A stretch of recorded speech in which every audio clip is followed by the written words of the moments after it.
nós podermos juntos celebrar a graça, a misericórdia e a fidelidade de Deus. Os irmãos celebram 83 anos, a Igreja de Aveiro 77, e são longas caminhadas que envolvem várias gerações de homens e mulheres fiéis que foram passando também um fiel testemunho para que o Senhor continue a trabalhar, continue a salvar, continue a transformar vidas. E é uma alegria muito grande poder estar aqui com os irmãos. Quando chegamos, o Tiago virou-se para mim, para a Sara, e disse: porque é que está tanta gente conhecida aqui? E é bom, não é? Quando venho cá sinto-me em casa, como se estivesse na minha casa tantos irmãos queridos que têm caminhado comigo também ao longo dos anos, e é bom crescermos juntos. Esta noite eu queria meditar convosco num texto que encontramos em 1 de João, capítulo 2. Nós vamos ler apenas 3 versículos. 1 de João, capítulo 2, vamos ler o versículo 12 até ao 14. E diz então a palavra do Senhor: Filhinhos, eu vos escrevo porque os vossos pecados são perdoados, por causa do seu nome. Pais, eu vos escrevo porque conheceis aquele que existe desde o princípio. Jovens, eu vos escrevo porque tendes vencido o maligno. Filhinhos, eu vos escrevi porque conheceis o Pai. Pais, eu vos escrevi porque conheceis aquele que existe desde o princípio. Jovens, eu vos escrevi porque sois fortes e a palavra de Deus permanece em vós e tendes vencido o maligno. Em data de aniversário, aquilo que do Senhor trago para vocês é esta mensagem: sejam igreja para a glória de Deus. Quando João escreveu esta carta, ele era muito provavelmente um homem já bem avançado de idade. Isto porque a maior parte dos comentadores concordam que ela terá sido escrita já na parte final do primeiro século, entre o ano 80 ou 95. E portanto, se o tempo começou a contar mais ou menos da data em que Jesus nasceu, então João já seria bem avançado em idade.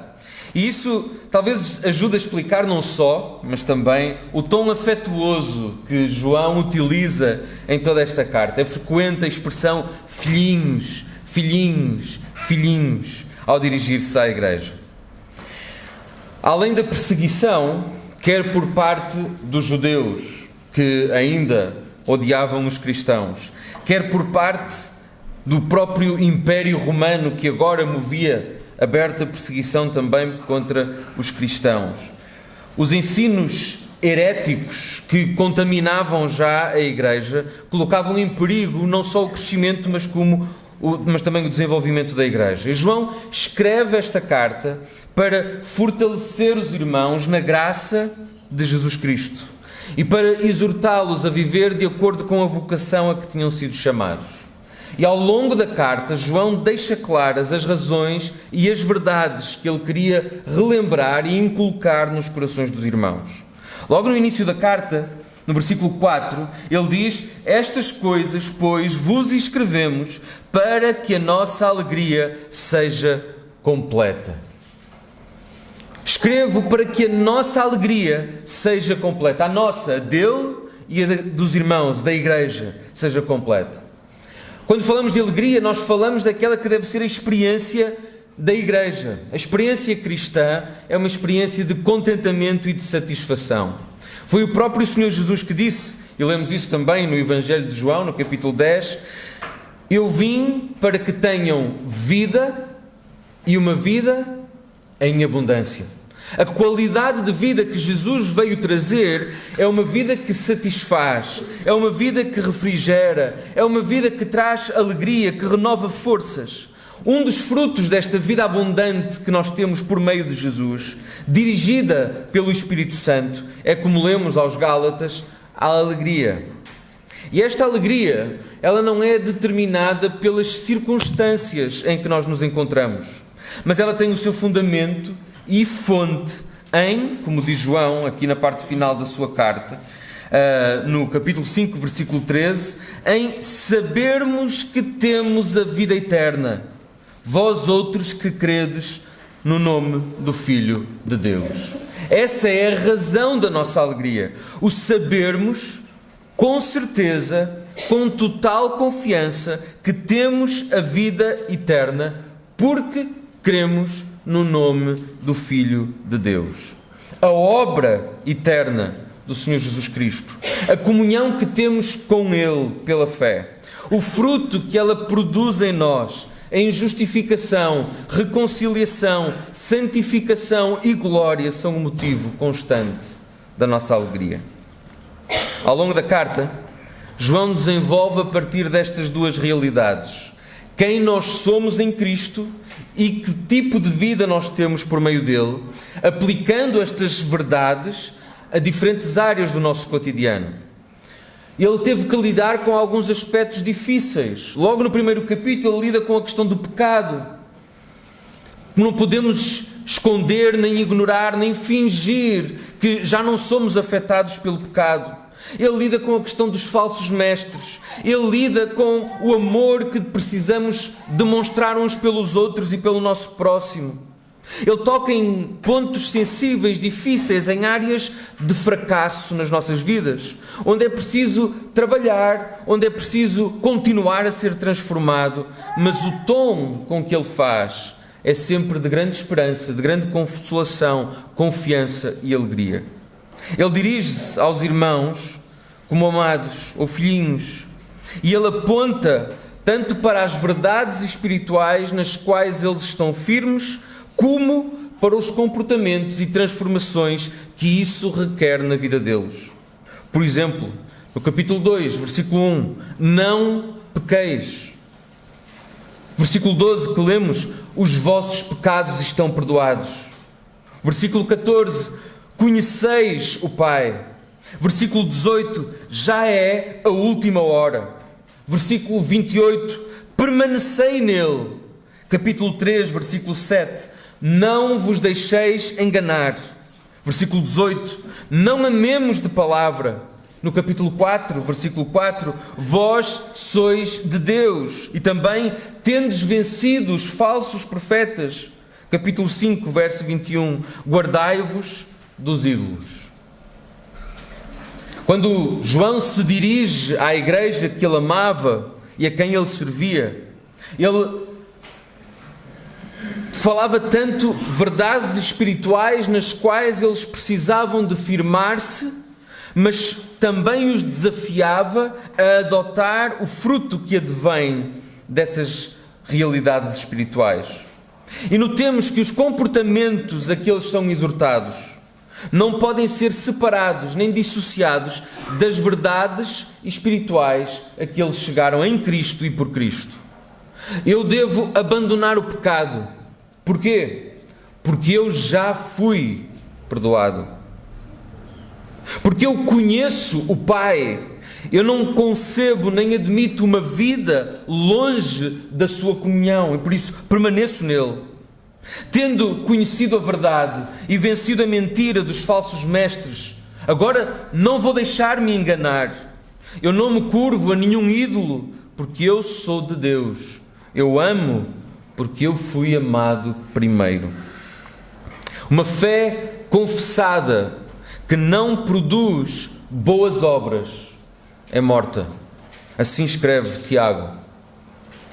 Uma fé confessada que não se evidencia numa vida transformada é vã e ilusão.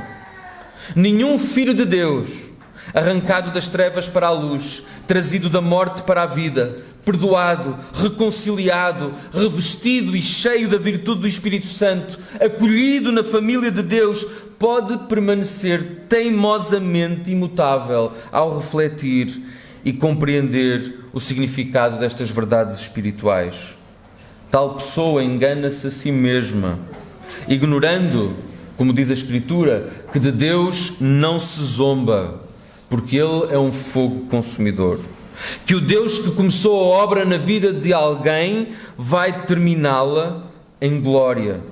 Que desprezar as virtudes da graça e da misericórdia de Deus é ser como um cão que volta ao seu vómito. A linguagem é dura, mas foi o próprio Senhor Jesus que a utilizou.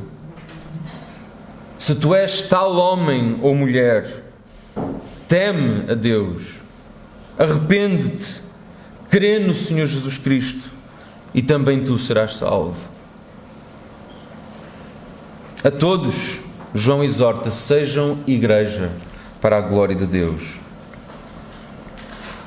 Os pouquinhos versículos que nós lemos, do 12 ao 14, contêm a chave para nós vivermos segundo a nova natureza a que fomos trazidos, segundo a vocação a que fomos chamados. Por duas vezes, e se notaram atentamente a leitura, parece que João está a repetir a mesma coisa, uma e outra vez. Ele dirige-se no versículo 12 e no versículo 14 aos filhinhos. Com isto ele não está a falar com as crianças pequeninas, ele está a falar à igreja, aos seus irmãos amados. Ele diz: filhinhos, eu escrevo, eu já escrevi. Porquê? O que é que era necessário que eles se lembrassem? Lembrarem-se que os seus pecados estão perdoados. E mais do que isso, eles precisavam lembrar-se porque é que os seus pecados estavam perdoados. Como é que os seus pecados foram perdoados? Na verdade, nós não podemos separar estas duas coisas. Quando nós apenas vivemos na confiança do perdão de pecados, mas perdemos de vista a razão pela qual, o meio pelo qual esses pecados foram perdoados, então nós cairemos rapidamente na armadilha da arrogância, da altivez, da vaidade, do julgamento fácil dos outros, porque estaremos convencidos de que alcançamos tal estatuto, tal perdão por nós mesmos, porque somos bons, porque somos capazes, porque não somos como os outros. Era assim que o fariseu orava no templo. Graças te dou, ó Deus, porque não sou como os demais homens, porque não faço isto, não faço aquilo, não faço aquilo outro. Essa vida é uma vida vã. E o discurso desses homens torna-se um discurso duro, sem misericórdia, sem graça, sem amor, um discurso que fere, um discurso de ódio, um discurso que afasta os homens de Deus e do Salvador. Por outro lado, se nós nos lembramos apenas de como é que os pecados podem ser perdoados, mas nos esquecemos de que os nossos próprios já estão perdoados, não por causa daquilo que fazemos ou deixamos de fazer, mas porque há uma obra consumada na qual nós podemos descansar. Quando apenas nós sabemos confessar, a salvação está ali, mas nós mesmos não experimentamos a paz e o descanso de repousar em Cristo e na obra que Ele fez, então também andaremos inseguros, inquietos, hesitantes, sem paz, sempre com medo de tropeçar, sempre com medo de desagradar, pensando que será pela nossa fidelidade que Deus irá salvar-nos. Precisamos de crescer e de estar firmados nas duas verdades. Os nossos pecados estão perdoados, mas os nossos pecados estão perdoados por causa do seu nome. Estou perdoado por causa de Jesus Cristo. Estou perdoado por causa da obra que Ele realizou. Como diz João na abertura da carta, o que era desde o princípio, o que temos ouvido, o que temos visto com os nossos próprios olhos, o que contemplamos e as nossas mãos apalparam com respeito ao Verbo da vida, e a vida se manifestou, e nós a temos visto, e dela damos testemunho, e vô-la anunciamos, a vida eterna, a qual estava com o Pai e nos foi manifestada. O que temos visto e ouvido anunciamos também a vós outros, para que vós igualmente mantenhais comunhão connosco. Ora, a nossa comunhão é com o Pai e com o seu Filho, Jesus Cristo. Manter firme a verdade do Evangelho nas nossas mentes e no nosso coração fará de nós filhos de Deus humildes, mansos, amorosos, cheios de graça, de misericórdia, que não ousam colocar-se em bicos de pés, que não ousam falar com vaidade ou altivez, que descansam no facto de terem sido perdoados e que entendem que se não fora a graça de Deus e a sua suprema misericórdia, nós não seríamos diferentes dos demais. E por isso eu posso olhar para o meu próximo que tem a sua vida arruinada e mergulhada no pecado, e eu posso ter compaixão. E eu posso colocar-me ao seu lado, e eu posso amá-lo, e eu posso levar-lhe o Evangelho e trazê-lo a Cristo. Porque eu compreendo que, tal como eu preciso de um Salvador, tudo aquilo que esse meu próximo, que tem a sua vida destruída pelo pecado, precisa, é do mesmo Salvador que eu já encontrei. Quando nós vimos a Cristo, quando nós temos os nossos pecados perdoados, nós também entramos a uma outra realidade, como João fala no versículo 14. Nós conhecemos o Pai. Conhecemos e somos conhecidos. Conhecemos o Pai. Já não somos mais estranhos. Já não estamos mais longe. Já não estamos mais de fora. Já não temos mais que imaginar como será. Já não temos que tentar vencer e subsistir pelos nossos próprios meios. Podemos adentrar ao trono de Deus, porque sabemos que para nós é um trono de graça. E fazemo-lo com confiança, sabendo que não seremos lançados fora, porque conhecemos o Pai. 30 anos e ser um menino em Cristo.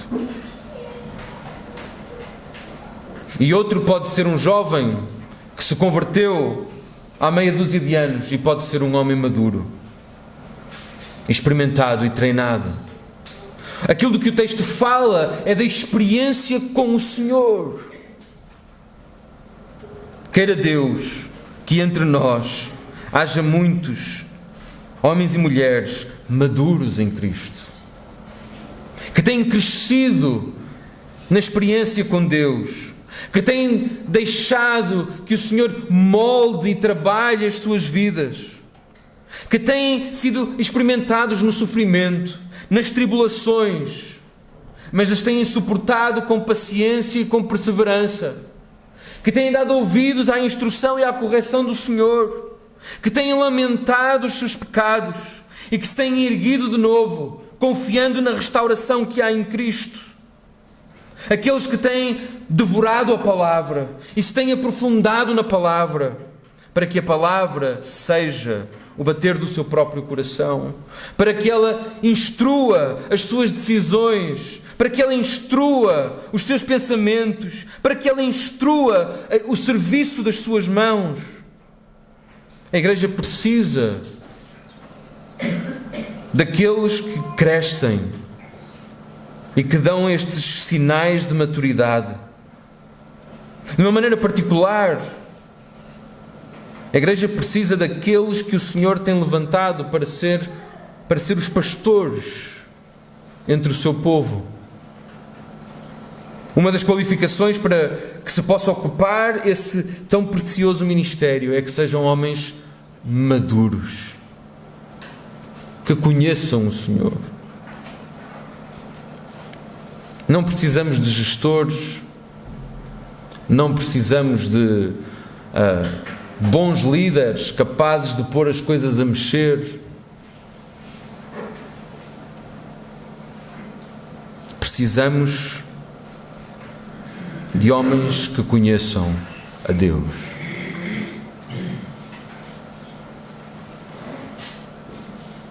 Mas conhecer o Senhor não é apenas um sinal de maturidade. Conhecer o Senhor é também um imperativo para o serviço. Porque esse conhecimento de Deus, no qual nós nos aprofundamos, não fica só connosco. Quem conhece a Deus entrega-se ao serviço de Deus. Aqueles que o Senhor tem levantado, aqueles que têm crescido, aqueles que têm chegado à maturidade, têm a responsabilidade de poder ajudar outros a chegar onde eles também chegaram. A ser o exemplo dos fiéis. Não foi isso que Paulo disse a Timóteo? Timóteo era um jovem, mas era um cristão maduro. E Paulo disse-lhe: ser o exemplo dos fiéis.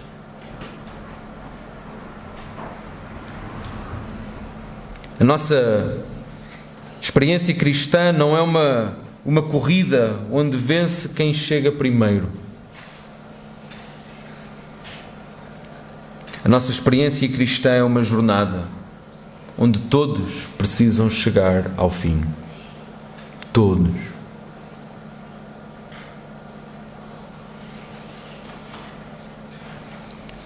Mas João escreve também aos jovens.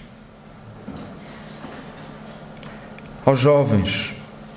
É interessante que aquilo que ele diz a estes é diferente. Eles também conhecem o Pai. Isto é uma característica que é comum a qualquer filho de Deus. Qualquer filho de Deus conhece o Pai.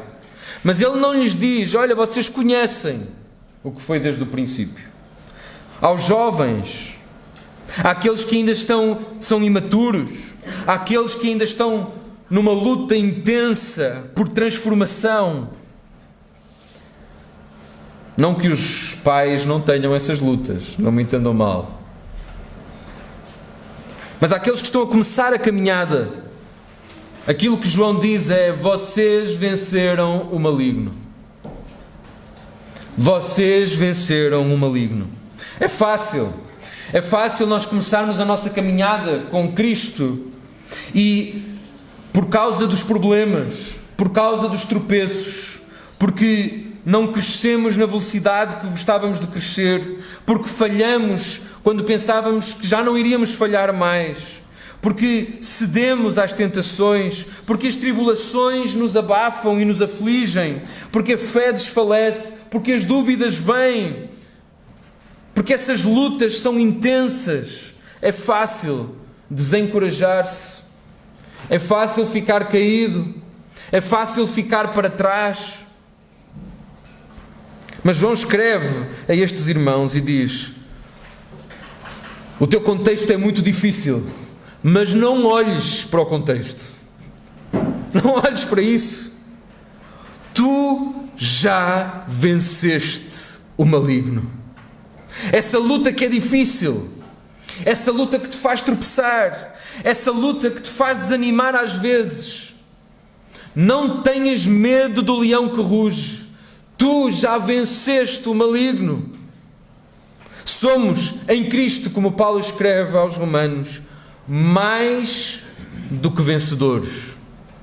Não porque somos perfeitos, não porque fazemos tudo bem, não porque já não falhamos, mas porquê? Porque é que somos mais do que vencedores?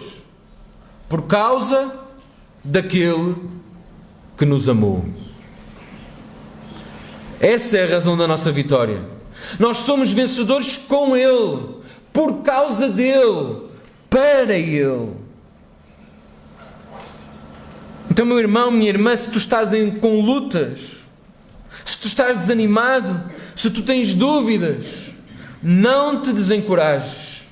Levanta os olhos, olha firmemente para Jesus, o autor e o consumador da tua fé, e vai em frente. Levanta os olhos, olha firmemente para Jesus e lembra-te que aquele que começou em ti a boa obra vai completá-la até ao fim.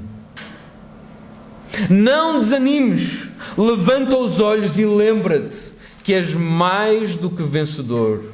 Já venceste o maligno. O poder de Deus, a virtude de Deus está em ti por meio do Espírito Santo. Tens a palavra de Deus, que é a arma poderosa. Sois fortes, diz João. A palavra de Deus permanece em vós.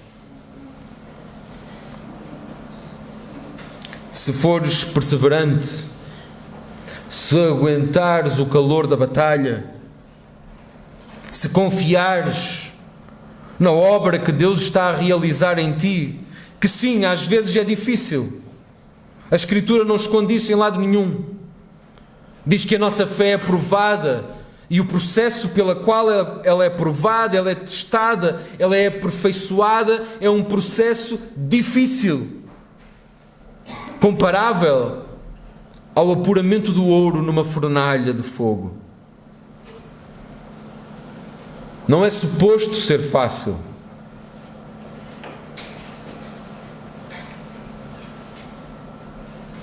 Mas se tu perseverares, se tu confiares, se tu descansares, se tu abrires o teu coração aos pais, aos outros irmãos mais maduros que já passaram pelas provas que tu passaste e que podem agora, com a sabedoria da sua experiência, conduzir-te à saída. Se tu te revestires da palavra,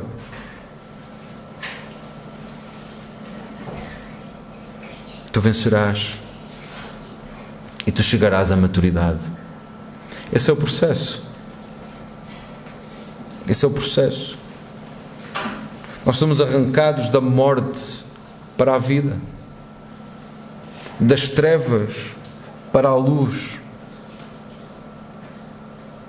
O nosso coração, que é inclinado para o mal, para o pecado, rebelde contra Deus, ele tem que ser despedaçado, rasgado, transformado num coração humilde e grato, num coração obediente.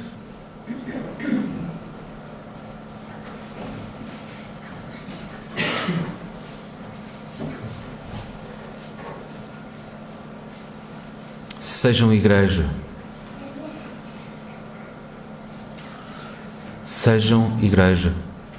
Sejamos igreja. Cuidando uns dos outros, não deixando ninguém ficar para trás, exaltando as glórias e as graças que Deus tem derramado sobre nós, estando constantemente maravilhados e assombrados pelas coisas que Deus faz na vida de uns e de outros. Vamos à luta, irmãos. Vamos firmar-nos nas verdades que a Escritura afirma, confirma para nós enquanto filhos de Deus. Vamos apegar-nos a elas. Vamos encher a nossa mente com elas. Vamos encher o nosso coração com elas. Vamos meditar nisso de dia e de noite. Vamos dizê-las uns aos outros. Os teus pecados estão perdoados, meu irmão. Tu conheces o Pai, minha irmã. Tu és de Deus. Encorajemo-nos uns aos outros com estas palavras. E deixemos que esta realidade transforme as nossas vidas. E quando tiveres que apontar alguma coisa ao teu irmão, porque vês que ele está a seguir por um caminho ruinoso, fala com ele, mostra-lhe o seu erro, mostra-lhe o seu pecado, mas não ames de palavra, nem sejas hipócrita. nem altivo, nem orgulhoso. Diz-lhe: tu és de Deus, tu conheces o Pai, os teus pecados foram perdoados, não peques. Quando ouvires o teu irmão ou a tua irmã em necessidade, não ames de palavra. Achega-te a ele ou a ela e diz: tu conheces o Pai e eu conheço o Pai. O Pai nos ama e eu te amo também a ti. E eu te darei daquilo que Deus me tem dado a mim. Sejamos igreja. Firmes na obra que Deus tem feito em nós, nós poderemos então enfrentar todos estes desafios de lidarmos com o pecado, de lidarmos com o erro, com a mentira, com as distorções da verdade, com o engano dos falsos profetas. Podemos guardar-nos dos ídolos do nosso coração. Podemos livrar-nos de uma religiosidade falsa e superficial. E podemos viver para a glória de Deus. Que o Senhor assim nos ajude e assim nos transforme, para que daqui a muitos anos ainda se possa dizer no Silveiro que a graça de Deus se mostrou salvadora aos homens. Que assim seja, para a sua glória.